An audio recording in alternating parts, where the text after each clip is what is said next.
Selamat sore, selamat pagi, selamat malam teman-teman yang terkasih dalam Kristus semuanya. Shalom.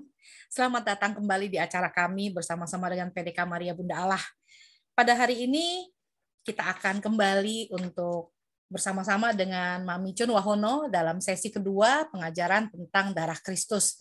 Tanpa berlama-lama, tanpa banyak teng-teng aling-aling, kita akan langsung masuk ke acara. Waktu minggu lalu, sebelum kita menutup acara, Mami menutup dengan Yesus datang dengan kasih karunia. Karena Yesus adalah Tuhan di hari Sabat. Dan pada kaum Farisi bertindak sesuai dengan moral dan hukum yang berlaku. Jadi, hukum Taurat itu agak sedikit berbeda dengan hukum yang Tuhan Yesus ajarkan. Karena itu berisi hukum melulu, sedangkan hukum Yesus adalah hukum cinta kasih. Kita akan melanjutkan pelajaran dengan Mami Chun. Mami, silakan Mami. Di-unmute. Selamat semuanya, entah siang, sore, pagi, malam. Dan saya senang sekali bisa meneruskan. Tadi Riana udah bilang bahwa pelajaran terakhir, kata-kata terakhir, bahwa anak manusia yaitu kasih adalah Tuhan atas hari Sabat. Jadi Yesus menggenapi, itu tadi kata sambutannya.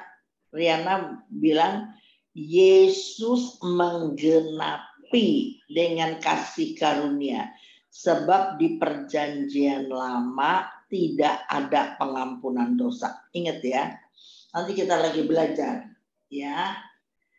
Maka kemarin aku udah kasih juga, kan itu ada beberapa hal kenapa Yesus dibenci. Betul nggak tema itu kan? Coba Riana baca. Alasannya apa? Karena apa Yesus dibenci? Coba satu, karena Yesus mengatakan Allah Bapa sebagai Bapaknya. Kedua. Yang kedua, karena Yesus melayani pada hari Sabat. Ketiga. Yang ketiga, kabar baik yang disampaikan harus menjadi teladan. Oh, bukan salah nih. Kayaknya yang ketiga belum nih. Udah, yang ketiga Yesus melawan hukum Taurat. Oh ya itu. Apa? Yesus melawan hukum Taurat. No, enggak, bukan begitu. Oh, bukan itu, salah. Yesus datang bukan untuk meniadakan hukum Taurat, tapi menggenapinya. Tapi itu bukan poin jadi dia dibenci. Kan ini kan poin-poin kenapa Yesus dibenci sama ahli Taurat, ya kan? Maka yang ketiga, itu semua nomor 2 yang kemarin sampai nomor 2. Yang ketiga, menurut mereka kaum berdosa tidak ada tempat bagi kerajaan Allah. Padahal Yesus itu bilang ampuni dosanya bagi pelacur, anak durhaka, pencuri, pemungut cukai yang dibenci. Jadi nggak cocok dengan pelajaran Taurat. Sebab menurut Taurat, kaum berdosa tidak ada tempat bagi kerajaan Allah. Karena mereka berpikir, kalau aku ngomong mereka itu ahli Taurat dan kaum Farisi ya. Kalau saya omong mereka itu adalah ahli Taurat dan kaum Farisi. Berpikir bahwa Yesus akan memihak kepada orang-orang murni secara moral etika mereka gitu. Seharusnya kalau Tuhan datang dalam diri Yesus, mestinya mereka adalah orang-orang khusus, ya.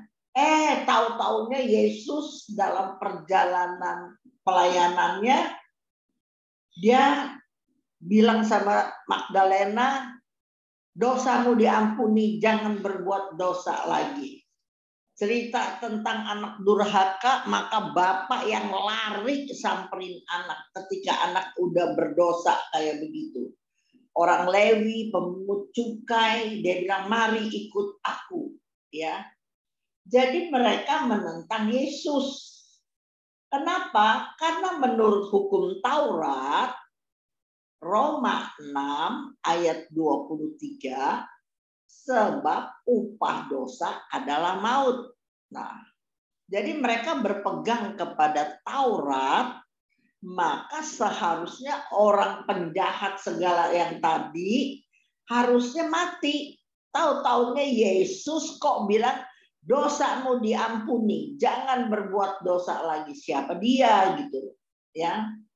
Nah, Yesus dalam perumpamaan dan perbuatannya, dia mau kasih lihat bahwa Allah yang menakutkan, tulis ya, Allah yang menakutkan harus dikenal kembali sebagai Allah yang mengasihi di dalam nama Yesus. Dulu kan perjanjian lama upah dosa maut, berzina aja maut gitu loh. Jadi sebagai Allah yang menakutkan. Kan kita udah baca tuh Roma 8 ayat 1 dan 2. Roma 8 ayat 1 dan 2. Saya udah keluarin kali kemarin. Coba baca satu orang. Roma 8 ayat 1 dan 2. Demikianlah sekarang tidak ada penghukuman bagi mereka yang ada di dalam Yesus Kristus. Roh yang memberi hidup telah memerdekakan kamu dalam Kristus dari hukum dosa dan hukum maut. Hukum dosa dan hukum maut adalah hukum Taurat. Dulu begitu berdosa, mati. Ayo, zaman Yesus, hukuman yang dikenal apa? Ayo jawab. Ya hukum Taurat lah, Mi. Rajam. Iya, dirajam. Digulung 2 hari batu. Kasih. Ya. Dengerin, ada 3 hukuman. Aku udah kasih belum, nggak tahu catat yang belum. Dirajam sampai mati. Kata-kata sampai matinya harus ada ya. Dicambuk sampai mati. Waktu dijajah sama Roma, maka dikenal disalib sampai mati. Inilah hukuman yang berlaku ketika Yesus hidup. Saya ulangi. Dirajam sampai mati, dicambuk sampai mati, disalib sampai mati. Itu zaman Yesus. Itulah hukum yang berlaku di zaman Yesus. Makanya dia Allah yang menakutkan. Waktu Yesus datang, dia mau ajar tentang bahwa hari Sabat adalah hari yang cukup baik, bahwa dia sesungguhnya anak Allah, dan yang ketiga dia mau ajarin juga bukan kamu saja yang bisa masuk surga gitu loh. Dia mau bilang, dia mau ajarin. Taurat bukan lu doang yang masuk, tapi kalau orang minta ampun, bertobat, disucikan, dikuduskan nanti oleh darahku, mereka juga punya kesempatan untuk menuju hidup yang kekal. Gitu loh. Jadi Allah yang menakutkan harus dikenal kembali dengan Allah yang mengasihi di dalam nama Yesus. Apa? Pengampunan. Mengasihi bicara tentang mengampuni. Ya. Allah jauh menakutkan bagi para pendosa. Yesus datang mau mengajarkan hal yang baru, bahwa ada pengampunan dalam nama Yesus. Kan aku udah kasih kemarin ya, Matius 5:17. Coba baca lagi, ulang. Matius 5 ayat 17.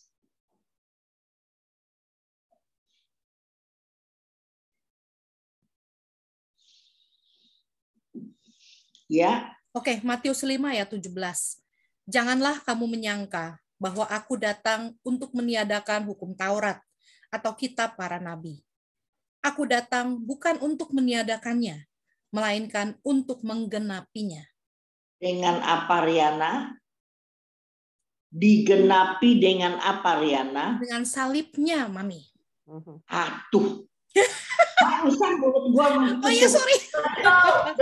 Dengan kasih.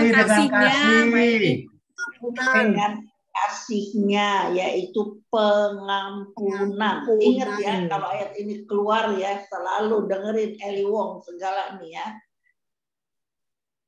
Dia menggenapi dengan pengampunan atau dengan kasih karunia gitu ya. Hanya Tuhan yang bisa kasih tentang, makanya kan ahli mereka marah-marah waktu Yesus bilang dosamu diampuni. Siapa kamu lu? Enak aja ngampuni dosa. Aku yang suci, yang kudus aja nggak berani ngomong begitu gitu loh ya. Tetapi Yesus mau lihat dari kacamata Allah melalui dirinya, maka Allah yang menakutkan dulu hukum dosa maut, sekarang Yesus datang mengampuni. Yang ceritanya kepada penjahat, kepada orang berzina, kepada anak kedua, anak yang hilang, itu cerita tentang Allah yang nyamperin dulu. Allah yang ampuni, Allah mau terima mereka. Jadi mindset bahwa kerajaan Allah hanya untuk mereka itu nggak betul. Makanya kalau kamu mau baca lebih jelas lagi, ada di Matius 5, seluruh Matius 5 bisa dibaca, ada tertulis, tetapi aku berkata, ada tertulis itu Taurat. Ada tertulis Taurat, tapi aku berkata. Gitu. Banyak semuanya. Gigi ganti gigi, ada tertulis gigi ganti gigi, mata ganti mata. Tapi aku berkata, berdoalah bagi orang yang menganiaya kamu. Ya, semua. Janganlah berzina. Kan berzina dihukum rajam kan. Tetapi aku berkata, kalau kita lihat orang terus nafsu berai timbul, itu udah berzina. Siapa yang bisa, bocah-bocah, apalagi sekarang bisa nonton blue film. 10 tahun ke bawah aja juga udah nonton blue film, maka dirinya membayangkan. Suami-suami yang istrinya gendut, jelek banget badannya, terus lihat cewek yang keren. Aduh, dia bayangin di otaknya, aduh kalau ini istri saya. Itu aja udah berzina, kata firman Tuhan. Jadi siapa? Makanya cerita wanita berzina yang Yohanes 8, yang tua caw lebih dulu. Coba kalau kamu baca, yang tua caw dulu. Kenapa? Yang tua paling banyak dosanya loh. Mungkin dia tidak melakukan, tapi otaknya siapa yang tahu otaknya? Gitu ya. Jadi Efesus 2 ayat 13 coba baca. Efesus 2 ayat 13.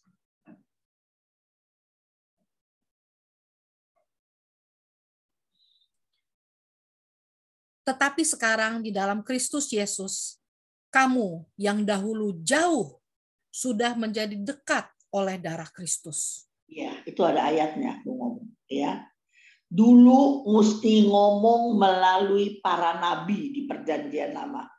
Nabi Nathan, Elia ngomong apa didengar. Kalau sekarang oleh darah Yesus, tirai sudah terbelah, maka kita punya boleh omong sama Tuhan langsung.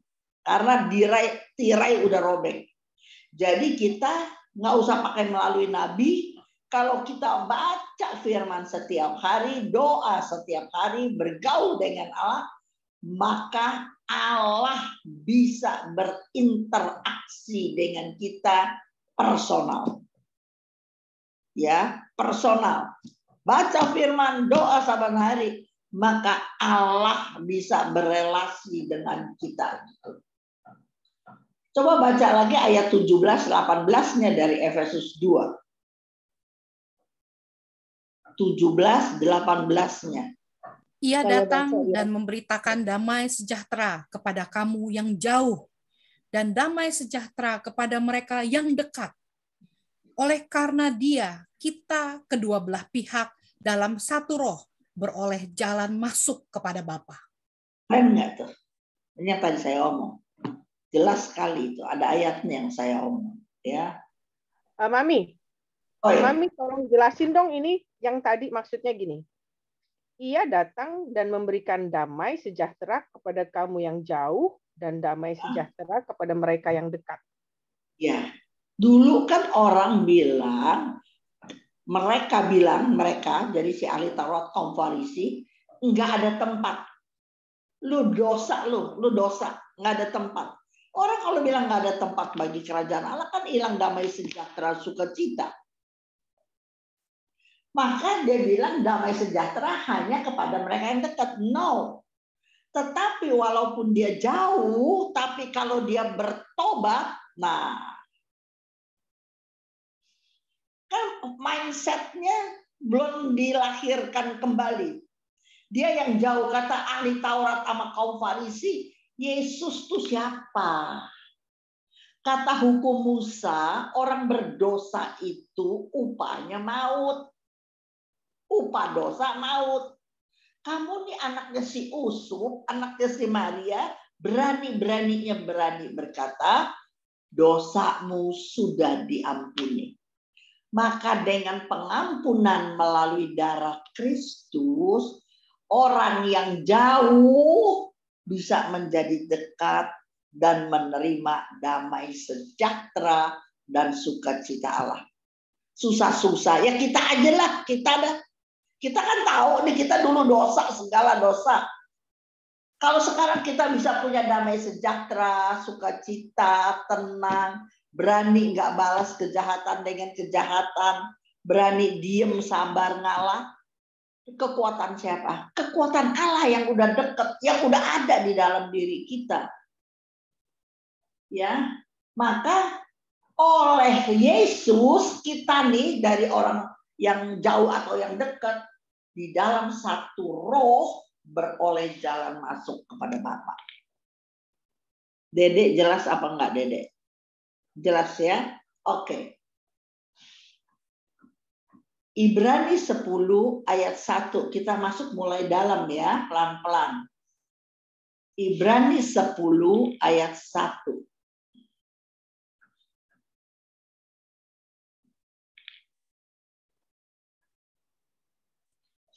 Di dalam hukum Taurat hanya terdapat bayangan saja dari keselamatan yang akan datang, dan bukan hakikat dari keselamatan itu sendiri. Karena itu, dengan korban yang sama, yang setiap tahun terus-menerus dipersembahkan, hukum Taurat tidak mungkin menyempurnakan mereka yang datang mengambil bagian di dalamnya. Ya, baca lagi ayat 2 dan 4. Langsung saya jelasin. Ini sama. Jadi penekanannya jelas sekali. Ayat 2 dan sampai 4. Sebab jika hal itu mungkin, pasti orang tidak mempersembahkan korban lagi. Sebab mereka yang melakukan ibadah itu tidak sadar lagi akan dosa setelah disucikan sekali untuk selama-lamanya. Tetapi justru oleh korban-korban itu, setiap tahun orang-orang diperingatkan akan adanya dosa. Sebab tidak mungkin darah lembu jantan atau darah domba jantan menghapuskan dosa. Iya, lihat nggak kamu? Zaman Taurat, setiap tahun ini seperti kayak saudara kita nih orang Islam. Namanya ada Hari Raya Korban. Tahun yang kemarin Hari Raya Korban di Jakarta, saya nggak tahu di tempat lain, para selebriti itu berlomba-lomba cari kebo lembu yang paling berat, yang paling mahal. Ya, sebab penghasilan mereka setiap bulan miliar. Ada yang setiap minggu miliar. Sekali tampil aja 1,2 miliar. Nah kalau sekali tampil dia 4 kali tampil, 1 minggu 1 kali aja dia udah berapa duit. Makanya berlomba-lomba cari kebo yang paling mahal.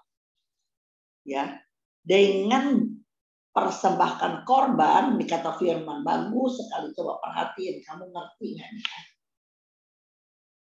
Ayat 2 nih ya, apa 3 nih?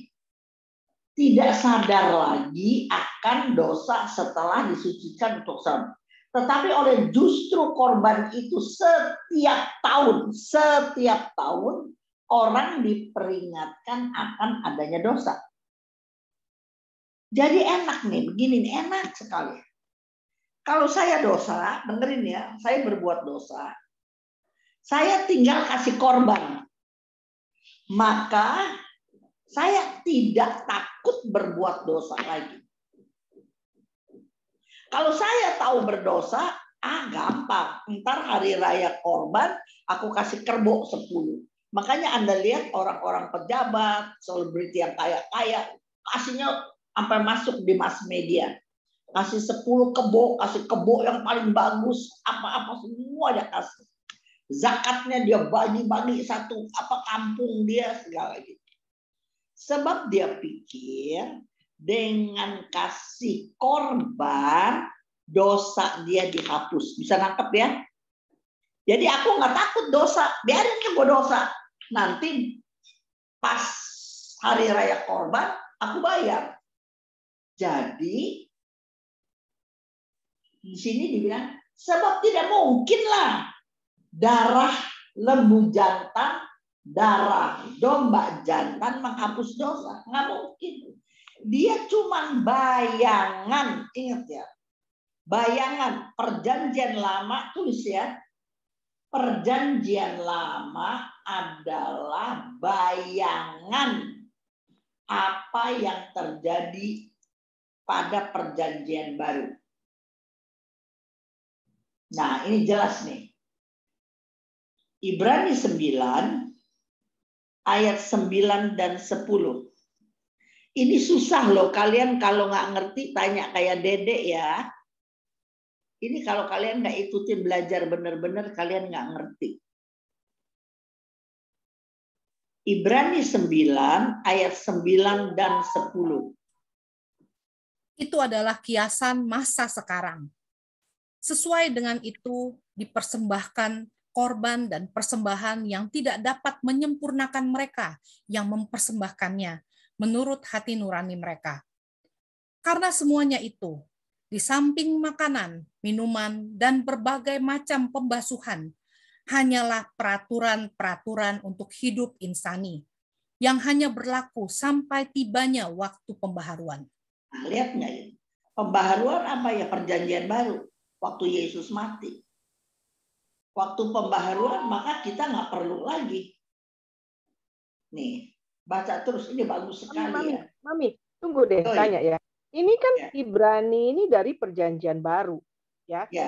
Ya. Terus dia bilang begini. Itu adalah kiasan masa sekarang.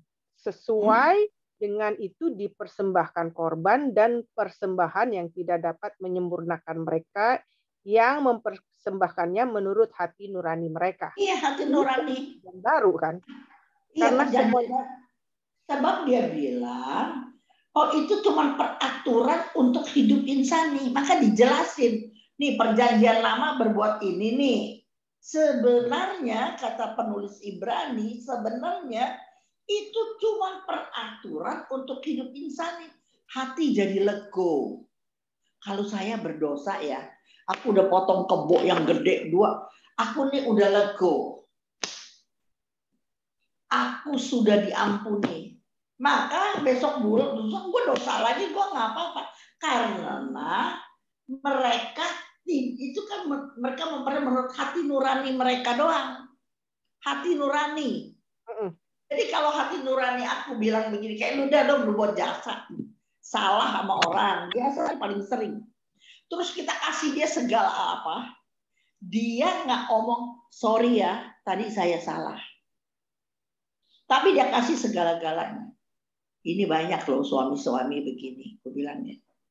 Dia udah tahu salah. Mulutnya berat. Bilang, aduh sorry ya, aku yang salah kok tadi. Enggak, ntar dia pulang. Dia bawain kita apa. Ini makan, bakal kamu. ini tadi lagi ada promo, saya beliin. Itu dia udah lega, tau gak dia udah lega. Gue salah, ini gue udah minta maaf melalui ini gitu. Tapi dia nggak ngomong, iya tadi gue yang salah. Kalau kita kan perempuan, gue banting tuh hadiah. Lu ngomong dulu, lu salah apa enggak, kan begitu kan, betul nggak? Jadi maksudnya kalau gitu, yang terakhir dia bilang, hanyalah peraturan-peraturan untuk hidup insani, seperti yang Mami bilang, yang hanya berlaku sampai tidaknya waktu pembaharuan, maksudnya lahir baru lagi. Iya dong, dulu nggak ada lahir baru, mana ada lahir baru. Lahir baru kan perjanjian baru sama Nikodemus, Yohanes 3 ayat 1 sampai 7. Ngerti nggak? Dulu cuma bayangan doang. Tahu berdosa, bukan nggak tahu loh ya. Mereka tahu berdosa. Tetapi mereka memuaskan hati nurani mereka. Kan gue udah bayar korban. Peraturannya zaman bahkan kan zaman Taurat kan, kalau dosa aku bayar korban. Bisa nangkep nggak sih begitu? Nanti ada contoh-contoh aku kasih, ya. Bahwa kalau kita udah bayar korban tuh udah lego, ngerti nggak? Itu peraturannya.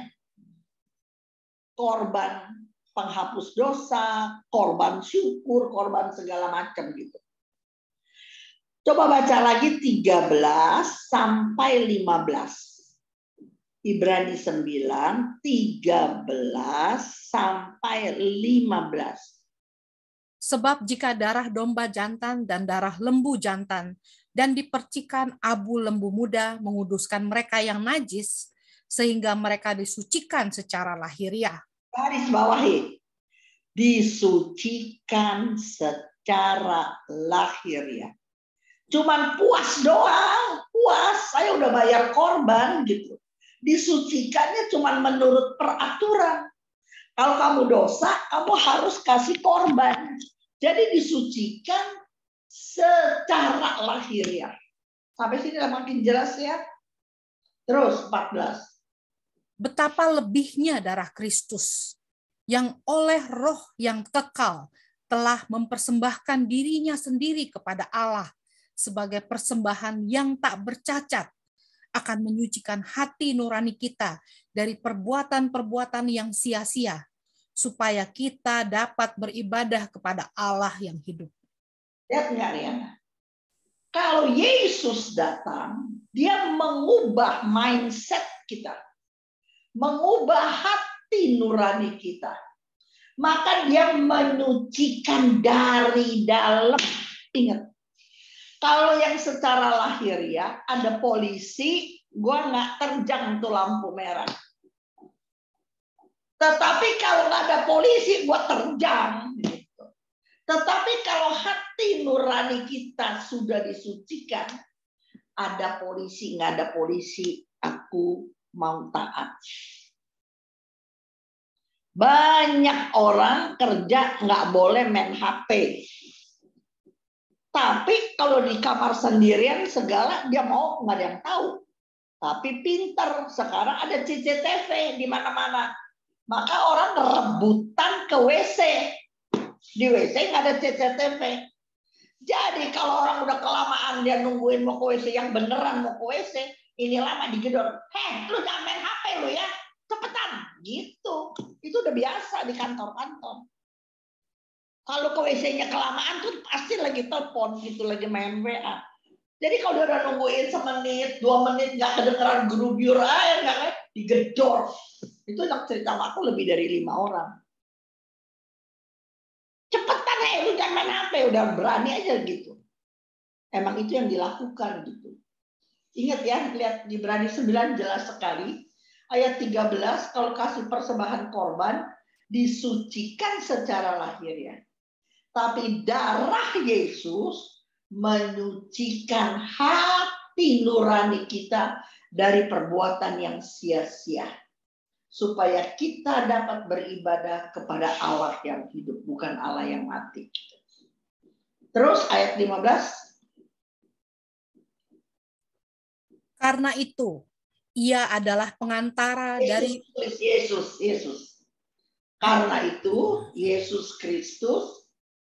itu Yesus Kristus adalah pengantara dari suatu perjanjian yang baru, supaya mereka yang telah terpanggil dapat menerima bagian kekal yang dijanjikan. Sebab Yesus Kristus telah mati untuk menebus pelanggaran yang telah dilakukan selama perjanjian yang pertama. Selama perjanjian yang pertama apa? Perjanjian pertama apa? Yaitu Taurat. Catat. Kan Taurat itu dosa mati itu. Jadi dia menebus pelanggaran kita yang itu dengan darahnya, ada pengampunan dosa, maka kita boleh sekarang menghadap kepada Allah yang hidup. Dulu kan Allah jauh. Saya berdosa, aduh gue takut gitu. Ingat gak orang Farisi sama pemungut cukai pergi ke bait Allah? Maka pemungut cukai yang sadar dia berdosa, dia jauh-jauh. Aku berdosa.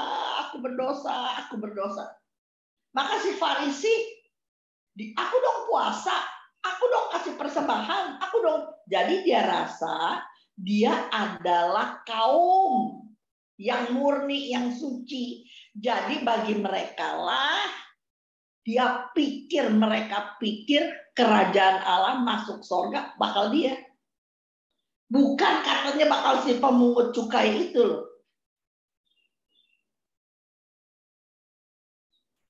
Sampai sini ngerti apa enggak nih? Andy, ngerti nggak kamu Andy? Ya, ngerti. Nih, kalau aku boleh summarize ya Mia. Jadi sebenarnya Tuhan tuh kasih kita kayak awareness ya Mia. Jadi kasih kita kepekaan hati. Yang mana yang benar, yang mana yang salah. Yang mana yang berkenan kepada Allah, yang mana yang tidak berkenan kepada Allah. Jadi ketika kita mulai berbuat dosa, kita tuh berasa, aduh, kok dosa nih. Aduh, gue salah nih. Ayo cepetan kita balik lagi gitu loh. Jadi Tuhan selalu ingetin kita gitu loh ketika kita berbuat sesuatu yang salah. Contohnya Mi. Kita hari ini masih Jumat kan. Kita kan biasanya kita selama masa Prapaskah ini kan kita nggak boleh marah-marah atau segala macam gitu ya. Dan wah, aku tuh tadi ke gereja dan aku marah-marah sepanjang jalan karena aduh, lampu merah banyak banget. Ini sepanjang lampu merah, sepanjang lampu merah. Jadinya aku sepanjang jalan aku gocek.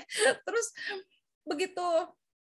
Tapi somehow ketika aku dihadapkan pada peristiwa aku kesel dan marah-marah begitu, hati kecil aku cuma bilang, ketika kamu marah-marah, yang ada kamu akan terus ketemu lampu merah. Tapi ketika kamu menerima, ya udah jalanin aja lah. Dan kamu akan mendapat yang lebih baik gitu. Jadi aku bilang, aku tarik nafas panjang-panjang dan aku bilang, Tuhan ampuni aku yang nggak sabaran ini. Bukan, pasti kamu kepepet waktu. Waktunya makanya, ada nih, waktunya ada. Cuma masalahnya aku tuh gemes karena ini jalanan lampu merah sepanjang jalan itu mungkin ada 20 lampu merah dan setiap kali aku sampai di situ merah terus. Karena hari ini sendirian nih, nggak sama supir. Jadi dia sendiri. Jadi kalau sama supir dia tenang-tenang aja. Dan dia merasakan. Saya bilang ya nggak bisa begitulah. Ya mesti melatih. Kalau begitu, kamu percaya betul yang kamu ngomong. Kalau aku pikir kalau kamu marah-marah karena waktunya makin mepet karena merah lain. Maka kalau aku lagi cepat-cepat mau pergi, aku tahu aku yang salah, ini keburu apa nggak di setengah jam. Jadi aku bilang, Tuhan Yesus sambil jalan nih, kan aku ada sopir ya. Tuhan Yesus, saya tahu saya yang salah. Tolong Tuhan, lampu hijau terus ya Tuhan, jangan lampu merah. Sabar lampu merah 3 menit, 4 menit, 3 menit, aduh telat tuh. Dapat lampu hijau terus. Kalau aku lagi ngomong gitu ada papi di sebelahnya dulu nih masih seger waras begitu.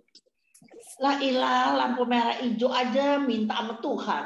cari parkir aja minta sama Tuhan, pusing tau gak meluk gitu kata laki gue.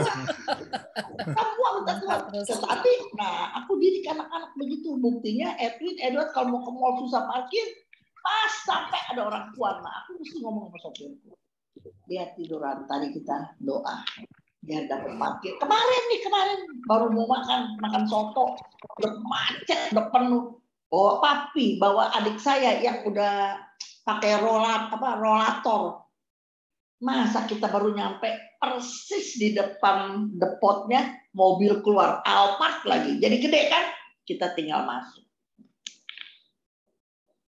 Nah itu iman kalau aku bilang. Nah yang tadi Riana ngomong betul, tapi mesti diterusin pakai tapi begini. Kesimpulannya. Kalau kita sudah lahir baru kita ada kepekaan.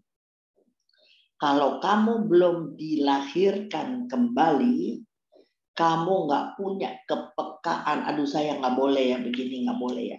Yang ngomong saya nggak boleh siapa? Kan kamu sendiri. Kamu ngomong sama siapa? Sama Roh Kudus. Iya, kayak yang Mami bilang kemarin. Nah. Yang 1 Korintus 10 yang semua benar. Nah. Ya. Tapi berguna. Iya, ya. Itu dia. Mengerti berguna atau membangun, kamu harus punya kepekaan. Misalnya ya, cerewet mami sama anak gitu. Anaknya nggak ngerti.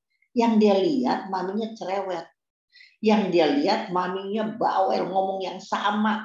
Di-rewind lagi hal yang sama. Gitu. Nah, mami yang bijaksana tahu bagaimana menyampaikan kepada anak-anak di zaman now ini. Nggak bisa lagi pakai cara lama, nggak bisa lagi. Kita mesti pakai cara baru. Nah itu hikmat itu datang dari mana? Dari Roh Kudus. Kapan Roh Kudus datang? Kalau kamu bergaul dengan Roh Kudus setiap hari. Dia akan ajarin kita. Yang boleh, yang enggak, yang harus, sekarang atau nanti, atau sabar. Roh Kudus yang akan pimpin kita. Oke, terusin. Jadi ingat ya, kalau Yesus datang ke hati kita, dia rubah kita dari dalam. Ingat ya, tulis di bahasa sederhananya. Kalau Roh Kudus datang, kan kita belajar firman, buat relasi, bikin relasi sama Tuhan. Maka seperti tadi Riana kasih ilustrasi, dari dalam datang sendiri. Ya, aduh, gua nggak boleh begini nih. Aduh, gua kenapa jadi nggak sabar-sabar amat sih gitu. Ajarin orang bisa. Nah, ngomong sendiri bisa nggak gitu? Dari dalam. Tapi kalau yang dosa yang pertama perjanjian lama, alah gue sikat apa ngomong seenaknya nggak apa-apa.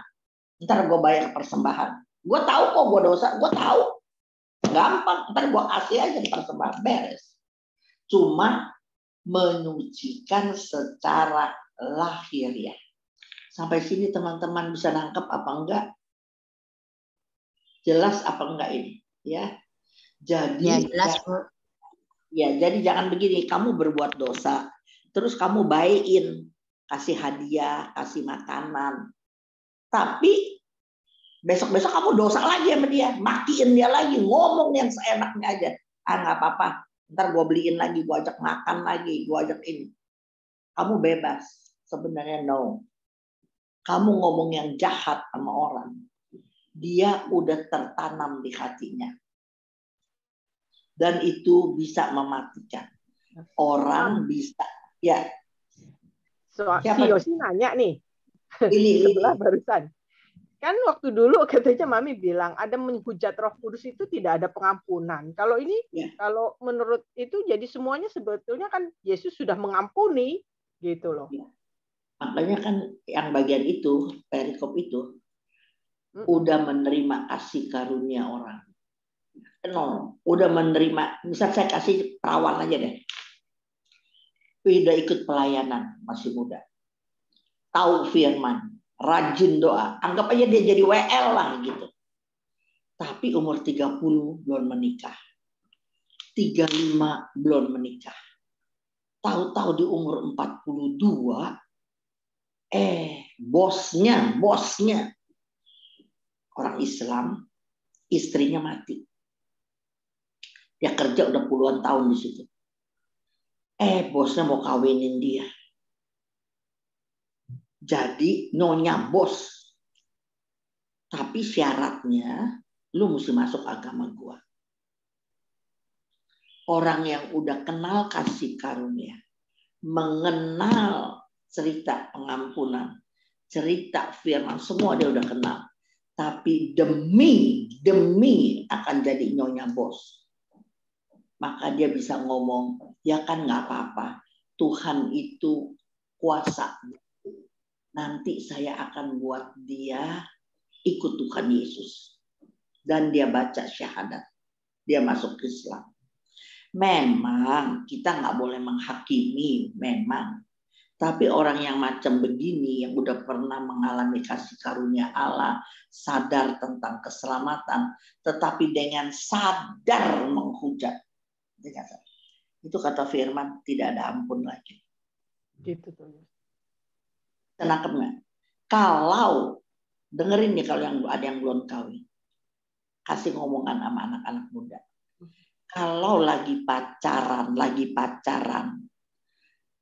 kita nggak bisa bawa calon pasangan kita kepada Yesus.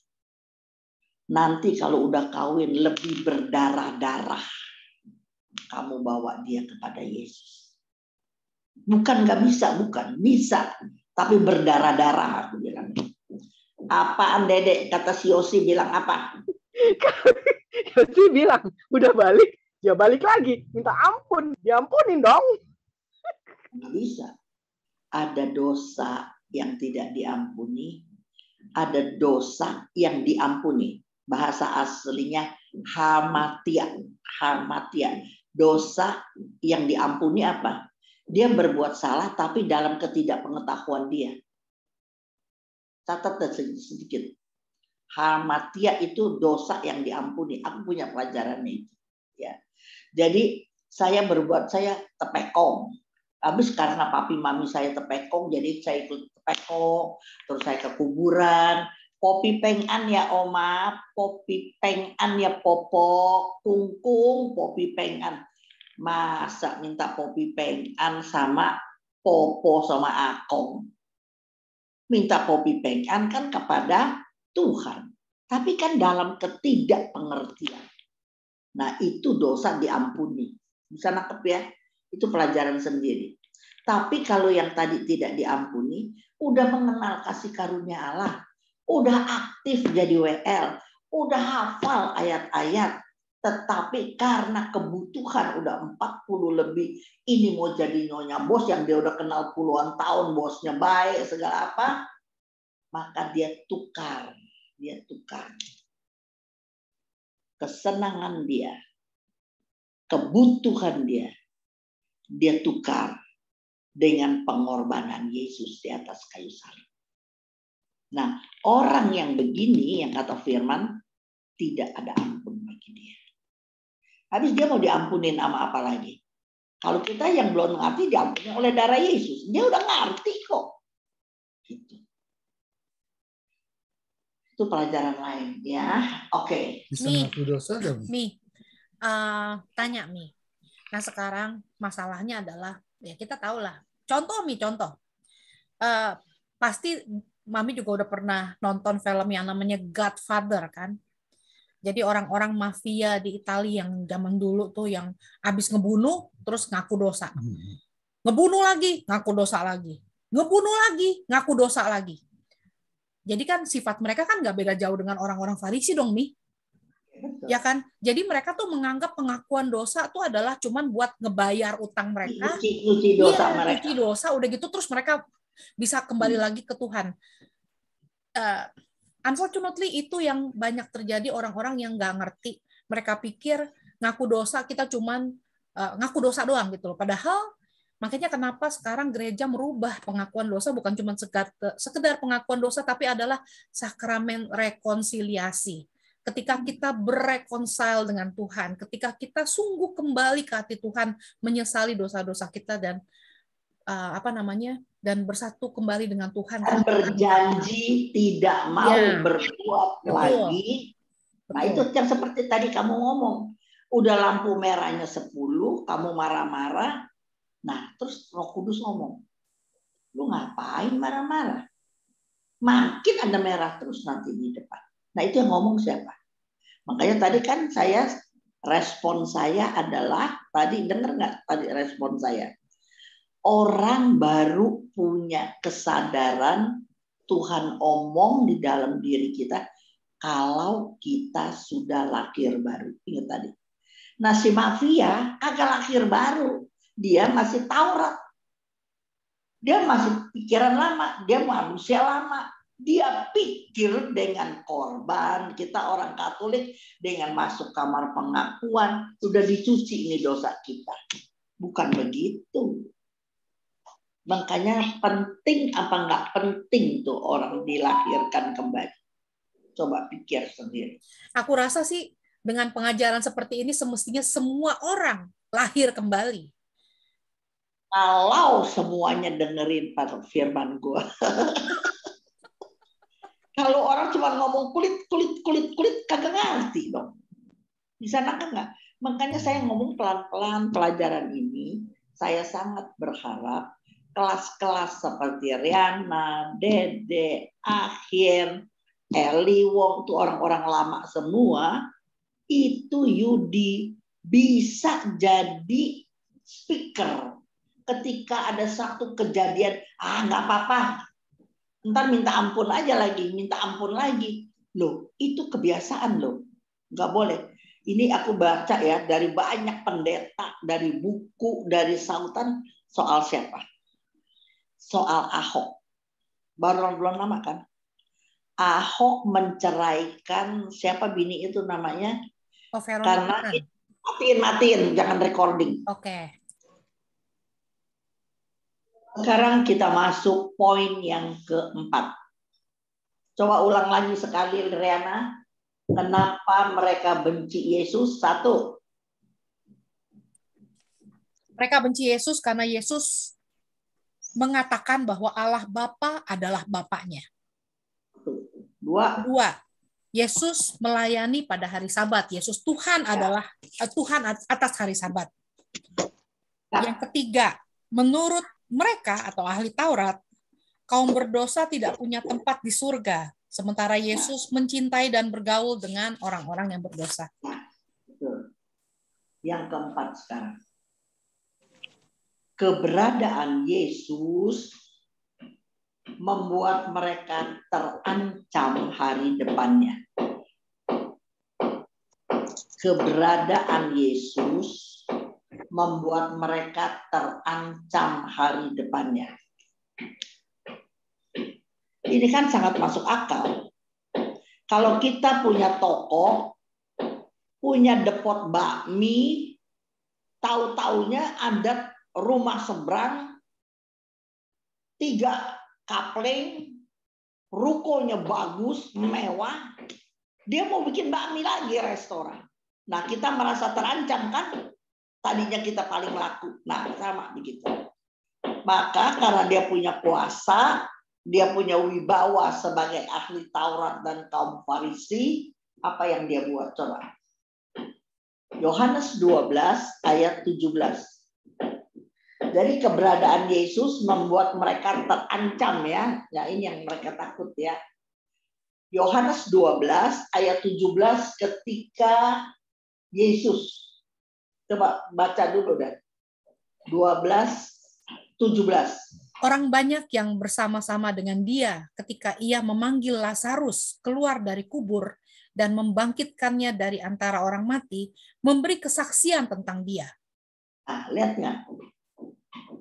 Perbuatan pelayanan Yesus bukan menyembuhkan tangan, tuli menjadi mendengar, buta menjadi celik, lumpuh berjalan, kusta menjadi tahir.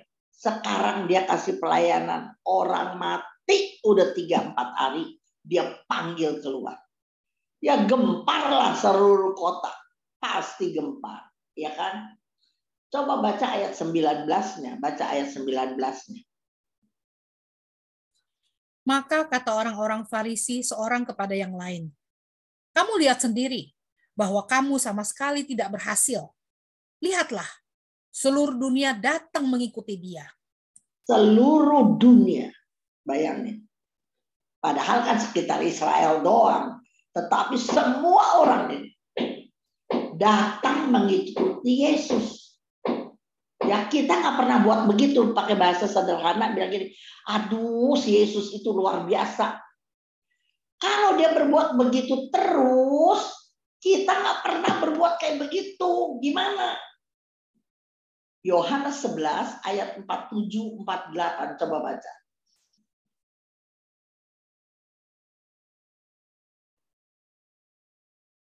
Boleh saya baca, Bu Cun? Ya silakan. Yohanes 11 ayat 47-48. Lalu imam-imam kepala dan orang-orang Farisi memanggil mahkamah agama untuk berkumpul dan mereka berkata, apakah yang harus kita buat? Sebab orang itu membuat banyak mujizat. Apabila kita biarkan dia, maka semua orang akan percaya kepadanya dan orang-orang Roma akan datang dan akan merampas tempat suci kita serta bangsa kita. Coba lihatnya. Kan saat itu Israel dijajah sama Roma. Dengerin teman-teman. Jadi Roma kasih izin dibangunin bait Allah. Bukan bait Allah. Sinagog aja lah. Saya sinagog. Bait Allah dibangun oleh Daud ya, sama Salomo. Tetapi kata mereka panggil nih mahkamah agama. Orang itu buat mujizat terus. Kalau kita diam melulu nih, kita diam, seluruh dunia percaya dia. Dan kalau orang Roma nanti datang kita nggak ada kerjaannya, jangan-jangan sinagog ini bisa diambil bakal si Yesus. Kalau sinagog ini diambil bakal Yesus, kita mau makan apa? Sebab kan kalau ada hari kurban, semua bawa korban, kan mereka ambil itu, bakal makan sampai hari.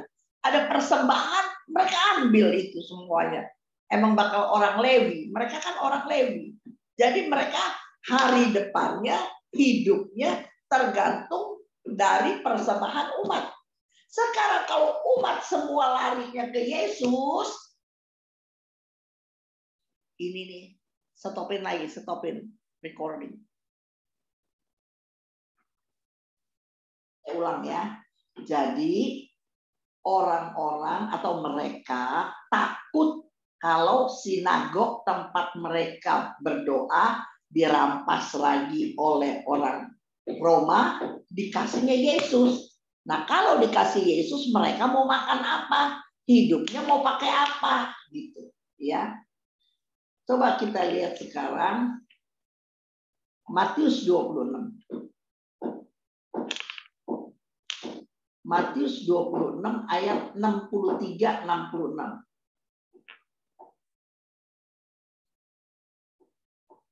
Matius 26 ayat 63-66.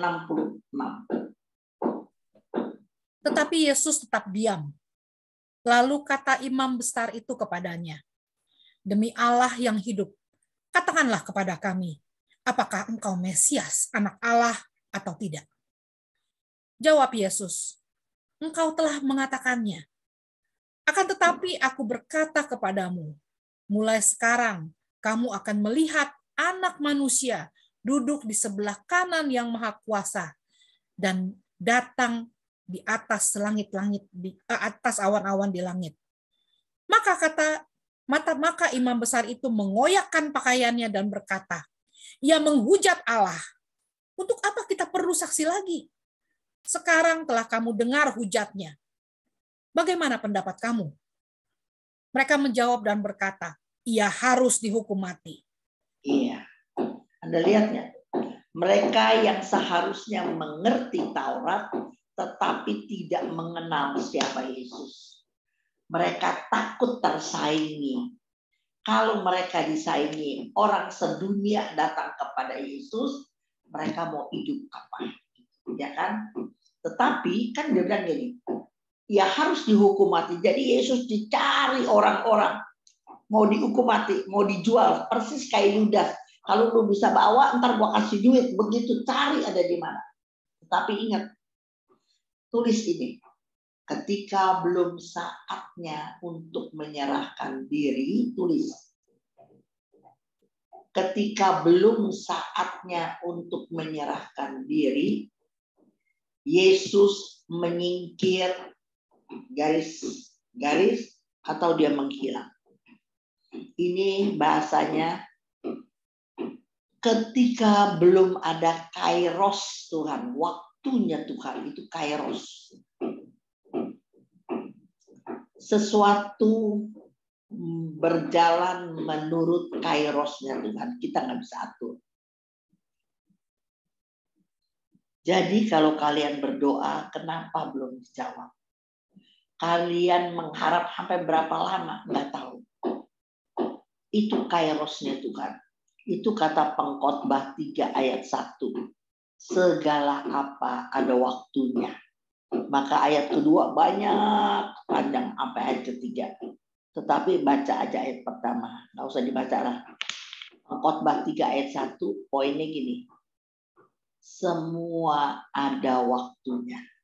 Ya. Ada waktunya kita tahan diri, ada waktu menangis, ada waktu kita mesti sabar, ada waktu kita mesti telan dihina-hina, ada waktunya nanti kita apa-apa. Mari kita baca Yohanes 8, 19, 20. Yohanes 8, 19, 20.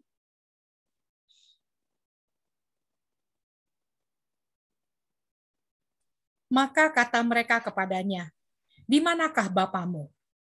Jawab Yesus, "Baik aku maupun Bapakku tidak kamu kenal. Jikalau sekiranya kamu mengenal aku, kamu mengenal juga Bapakku." Kata-kata itu dikatakan Yesus dekat perbendaharaan. Waktu ia mengajar di dalam bait Allah. Dan tidak seorang pun yang menangkap dia, karena saatnya belum tiba. Garis bawahi. Jadi kamu berharap, kamu udah sungsang sumbel berdoa, kamu udah doa ratapan apa, tapi semua nunggu waktunya. Ingat itu, ya. Waktunya belum tiba. Coba baca 58, 59 ya. Nah.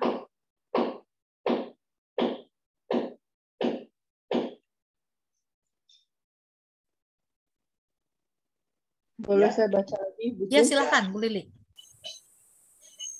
Kata Yesus kepada mereka, "Aku berkata kepadamu, sesungguhnya sebelum Abraham jadi, aku telah ada." Lalu mereka mengambil batu untuk melempari dia, tetapi Yesus menghilang dan meninggalkan bait Allah. Coba bayangin, Yesus bilang ya, Abraham belum jadi, gue udah ada. Coba tuh, padahal orang kenal, dia anaknya si Usut, emaknya si Maria, tukang mebel di pojok, rumahnya di pojok, saudaranya banyak. Saya bilang, Abraham belum ada, gue udah ada. Coba tuh, ya langsung lah dia mau dirajam. Tapi Anda lihat, Yesus menghilang dan meninggalkan bait Allah karena waktunya belum tiba. Ya. Matius 12 ayat 14. Matius 12 ayat 14. Kenapa saya kasih ayat ini? Anda lihat peristiwa-peristiwa besar dari perjalanan hidup Yesus di dunia selalu menunggu waktunya Allah. Dan Anda, saya nggak tahu persoalan apa yang sedang Anda alami hari ini.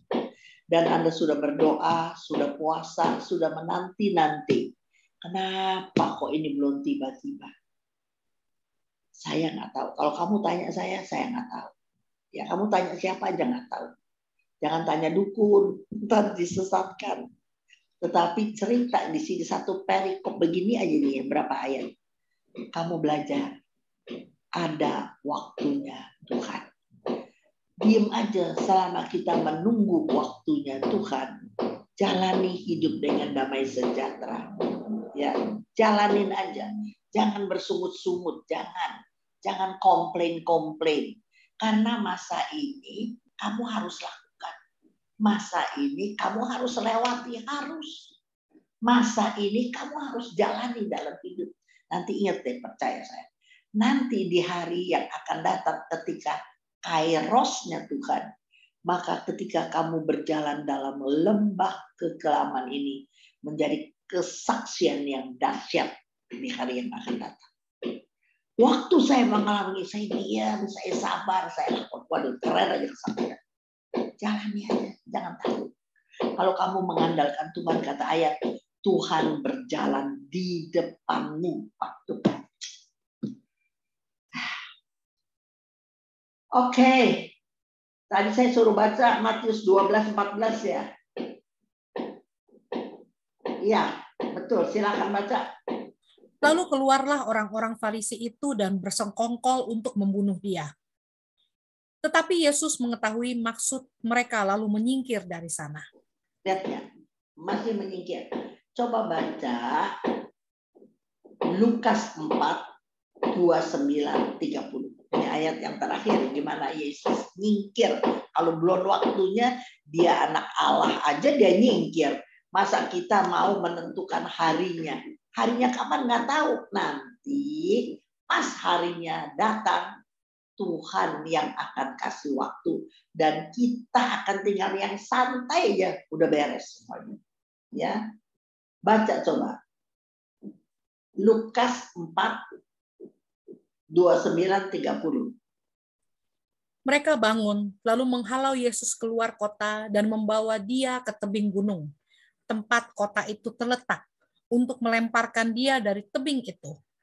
Tetapi ia berjalan lewat dari tengah-tengah mereka lalu pergi. Coba bayangin, kurang ajar apa enggak?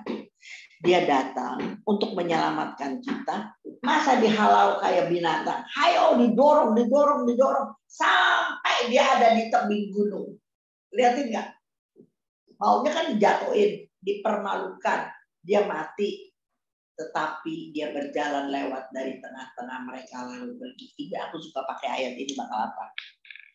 Orang mereka-reka yang jahat sama kita. Rasanya dia tinggal didorong aja. Mati.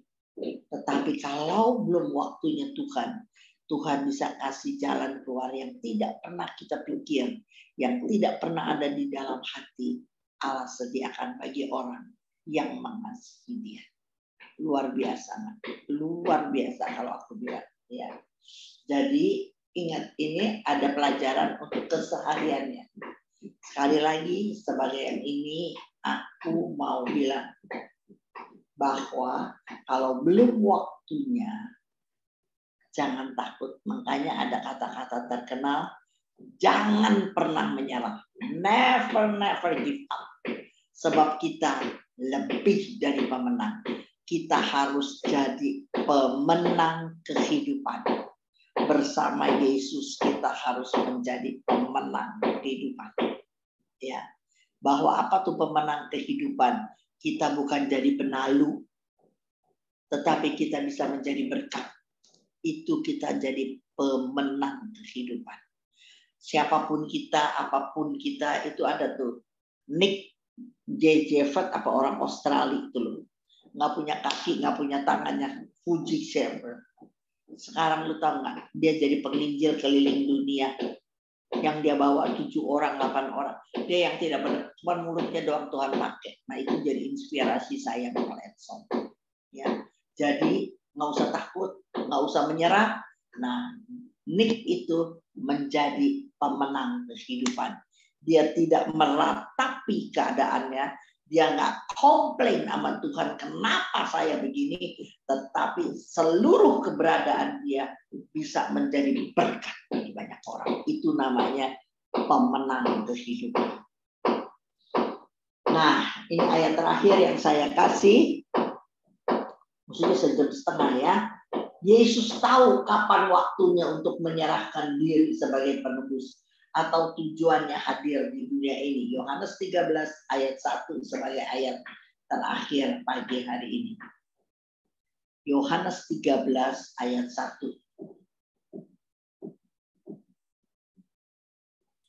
Sementara itu, sebelum hari raya Paskah mulai, Yesus telah tahu bahwa saatnya sudah tiba untuk beralih dari dunia ini kepada Bapa. Sama seperti Ia senantiasa mengasihi murid-muridnya, demikianlah sekarang Ia mengasihi mereka sampai kepada kesudahannya. Coba bayangin sama dia. Waktu mau Paskah hari itu, Yesus tahu saatnya sudah tiba untuk beralih dari dunia ini kepada Bapa. Dia kan Tuhan. Jadi dia tahu ini udah waktunya. Maka dia, kalau kamu baca terus ayat kedua, ketiga, dan selanjutnya, dia berjalan kembali ke Yerusalem. Padahal di Yerusalem dia mau dihakimi. Di Yerusalem dia akan ditangkap. Di Yerusalem melalui Yudas dia akan ditangkap karena 30 keping perak. Ingat. Tapi kasih waktunya, saatnya sudah tiba. Kamu nggak terus ada di lembah kegelapan, teman. Jangan pernah menyerah. Jangan pernah menyerah. Kamu, saya, kita yang kenal firman, kita yang berjuang ikut Tuhan, kita harus jadi pemenang kehidupan.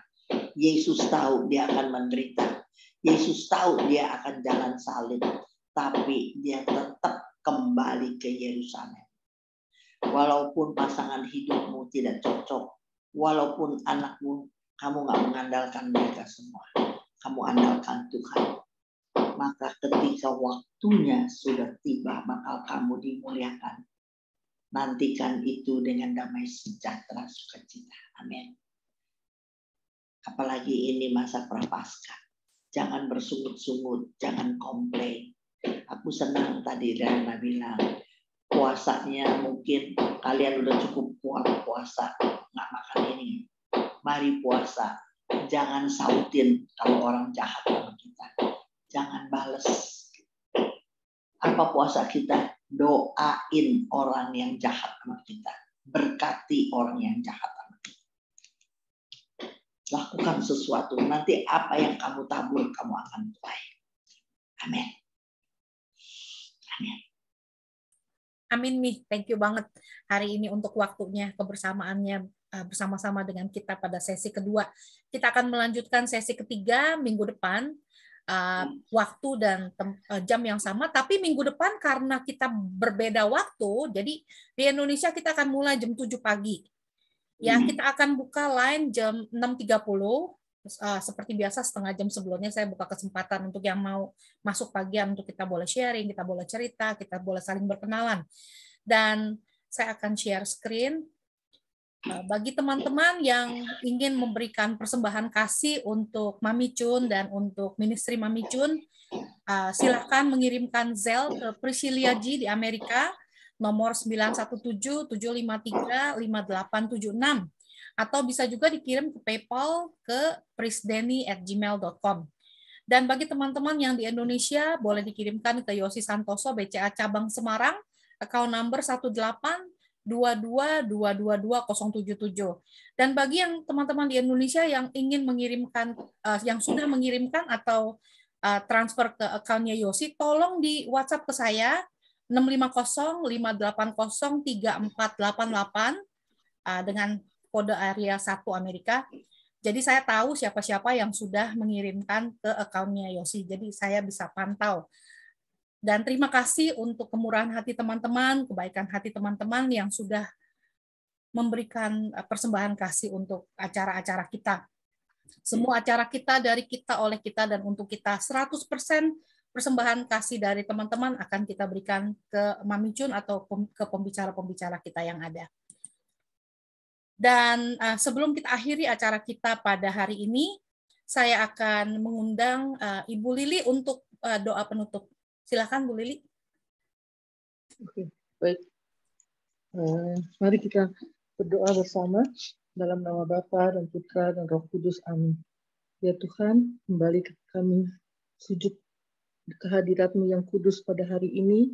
Kami mengucap syukur, terima kasih atas bimbingan dan penyertaan Tuhan, terutama untuk Ibu Chun yang sudah memberikan firman-firman agar dapat kami terima dengan baik dan kami mampu melakukannya di dalam kehidupan kami sehari-hari. Tuhan, sebentar lagi kami akan mengakhiri sesi acara pendalaman Alkitab pada hari ini. Kiranya Tuhan senantiasa menjaga kesehatan kami masing-masing, agar kami dapat kembali bertemu pada tanggal 19 minggu depan untuk kembali mendengarkan firman-firman dari Ibu Chun agar bermanfaat di dalam kehidupan kami selanjutnya. Biarlah doa kami ini kami bawa dan serahkan ke dalam tangan kasih Tuhan demi Yesus Kristus yang ada juru selamat kami. Bapa kami yang ada di surga, dimuliakanlah nama-Mu, datanglah kerajaan-Mu, jadilah kehendak-Mu di atas bumi seperti di dalam surga. Berilah kami rezeki pada hari ini, dan ampunilah kesalahan kami seperti kami pun mengampuni yang bersalah kepada kami. Dan janganlah bawakan kami ke dalam percobaan, tapi bebaskanlah kami dari yang jahat.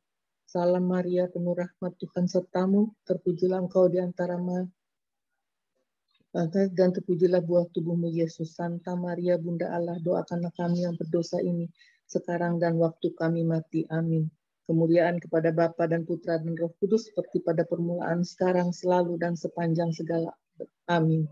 Atas nama Bapa dan Putra dan Roh Kudus. Amin. Amin. Amin. Amin. Amin. Terima kasih Ibu Lili.